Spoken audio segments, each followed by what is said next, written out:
अब दोस्तों आपको पता ही होगा कि फिफ्थ जनरेशन के एयरक्राफ्टों के मामले में अमेरिका दुनिया भर में नंबर 1 पर बना हुआ है। और आज जहां पर फिफ्थ जनरेशन के लड़ाकू विमानों के बनाने में दुनिया भर के देश लगे हुए हैं, तो वहीं अमेरिका सिक्स जनरेशन के लड़ाकू विमानों की टेस्टिंग कर रहा है। और ऐसे में आप मानकर चल सकते हैं कि अमेरिका और देशों से यहां पर कम से कम 10 से 15 साल आगे चलता है। और इसी वजह से यहां पर कहा जाता है कि अमेरिका लड़ाकू विमानों के मामले में नंबर 1 पर है। ऐसे में दोस्तों आपको याद होगा कि जब अमेरिका के द्वारा F-22 रैप्टर यानी कि फिफ्थ जनरेशन के फाइटर जेटों को बना लिया गया था, तब दुनिया भर के देशों ने यहां पर 4.5 जनरेशन के लड़ाकू विमानों को भी बनाने पर काम नहीं स्टार्ट किया था। लेकिन जहां आज रशिया अमेरिका से करीब करीब एक दशक पीछे चल रहा था, तो अब रशिया की तरफ से वहीं एक ऐसा कारनामा करके दिखाया गया है जिसकी वजह से आज अमेरिका भी हैरान है। और दोस्तों यहाँ पर हमने कुछ ही दिन पहले एक वीडियो बनाया था जिसके ऊपर ये बताया था कि आप देखते जाइए कि यहाँ पर रशिया आने वाले समय में अमेरिका को पीछे छोड़ देगा। और यहाँ पर रशिया जो अपने Su-41 लड़ाकू विमान को बनाकर तैयार कर रहा है, वो अमेरिका के अन्य किसी लड़ाकू विमानों को पीछे छोड़ देगा।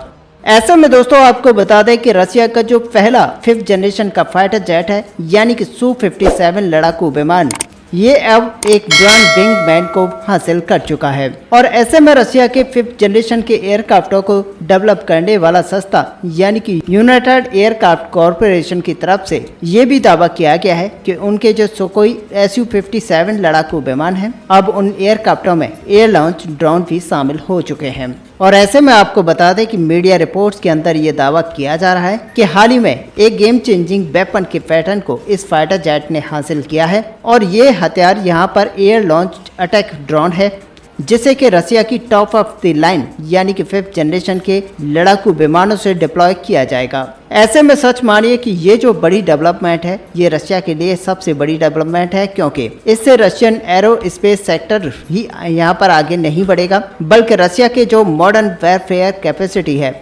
उसमें भी कई गुना इजाफा यहाँ पर देखने को मिलेगा। हालांकि अगर यहाँ पर देखा जाए तो रशिया के यूनाइटेड एयरक्राफ्ट कॉरपोरेशन की तरफ से इस तरह के ड्रोनों की डिटेल को काफ़ी क्लासिफाइड रखा गया है, लेकिन आप यहाँ पर पैटर्न के डॉक्यूमेंट से थोड़ा बहुत जानकारी हासिल कर सकते हैं। और ऐसे में यहाँ पर जो नया ड्रोन है वो सुखोई 57 लड़ाकू विमानों के लिए एक फोर्स मल्टीप्लायर के रूप में काम करेगा। और सच मानिए कि जहाँ पर Su-57 लड़ाकू विमानों का पहुँच नहीं रहेगा, वहाँ पर इन ड्रोनों के जरिए अटैक किया जाएगा।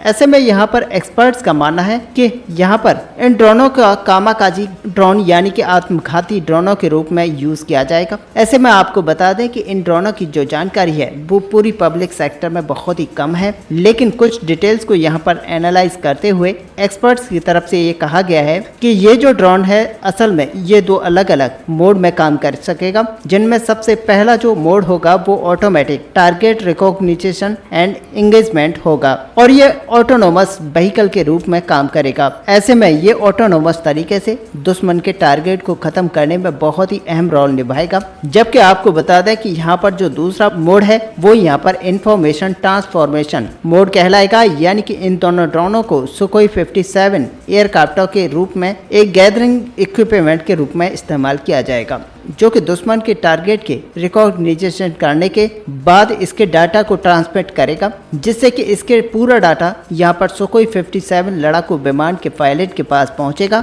और इससे टारगेट को इंगेज करने में सुखोई 57 लड़ाकू विमान के लिए काफी ज्यादा आसान होगा। ऐसे में अगर कुल मिलाकर देखा जाए तो इस तरह की जो टेक्नोलॉजी है, अभी तक एयर लॉन्च ड्रोनों की जो कैपेबिलिटी है वो अमेरिका के द्वारा हासिल नहीं की जा सकी है, और वहीं यहाँ पर रशिया ये हासिल कर चुका है। तो एक तरह से अगर देखा जाए तो यहाँ पर रशिया एक ऐसे मुकाम को हासिल कर चुका है जो कि अभी तक अमेरिका हासिल नहीं कर पाया है। हालांकि आपको बता दें कि अमेरिका के द्वारा इस तरह की टेक्नोलॉजी को लेकर काम किया जा रहा है, जो कि आने वाले समय में NGAD यानी कि सिक्स जनरेशन के फाइटर जेटों के अंदर इंटीग्रेट की जा सके। और ऐसे में आपको बता दें कि रशिया अभी जहां पर अमेरिका से एक दशक पीछे है फाइटर जेट के मुकाबले में, तो इस तरह की टेक्नोलॉजी बनाने में रशिया अमेरिका से आगे निकल चुका है। और सच माने कि यहाँ पर रशिया की तरफ से एक ऐसी चीज का डेवलपमेंट कर लिया गया है जो एरोस्पेस सेक्टर को पूरी तरह से नया बना देगी। और ऐसे में आपको बता दें कि सुखोई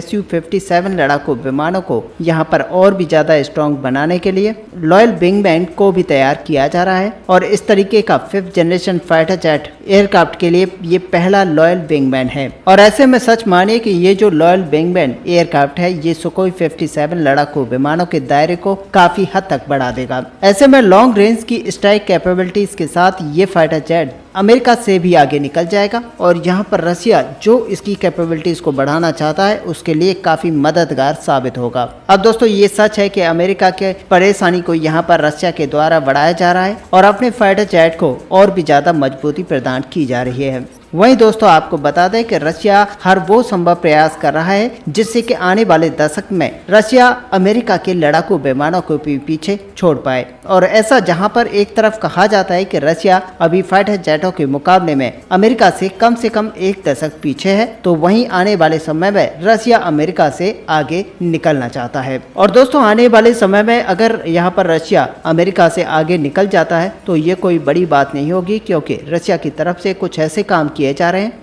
जो कि अमेरिका को यहाँ पर पीछे छोड़ सकते हैं। और ऐसे में रशिया का Su-41 लड़ाकू विमान यहाँ पर रशिया को एक बड़ी बढ़त दिला सकता है। तो दोस्तों जहाँ पर रशिया एक तरफ अपनी तैयारियों को कर रहा है तो वहीं चीन अपने सबसे बड़े दुश्मन के खिलाफ एक बहुत ही बड़ी तैयारी में जुटा हुआ है। और दोस्तों ऐसे में यहाँ पर देखा जाए तो चीन का यहाँ पर दुश्मन और कोई नहीं बल्कि अमेरिका का डॉलर है। और ऐसे में आपको बता दें कि चीन ने अमेरिकी डॉलर को अपना सबसे बड़ा दुश्मन बताया है। और चीन का यहाँ पर कहना है कि अमेरिका हथियारों से ज्यादा ताकतवर अमेरिका अपने डॉलर की वजह से है। और इसी डॉलर के खिलाफ चीन ने पिछले 18 महीनों से बहुत ही बड़े पैमाने पर सोने की खरीदारी की है। ऐसे में अगर यहाँ पर माना जाए और रिपोर्ट्स के मुताबिक यहाँ पर माना जाए तो चाइना लगातार पिछले 18 महीनों से सोने की लगातार खरीदारी कर रहा है और चीन बहुत ही आक्रामक तरीके से डॉलर खर्च करते हुए सोने के भंडारों को जमा कर रहा है। वहीं चीन का यह कदम अमेरिका के खिलाफ चीन की रणनीति का हिस्सा है। और जैसा कि चीन के पास दुनिया का सबसे बड़ा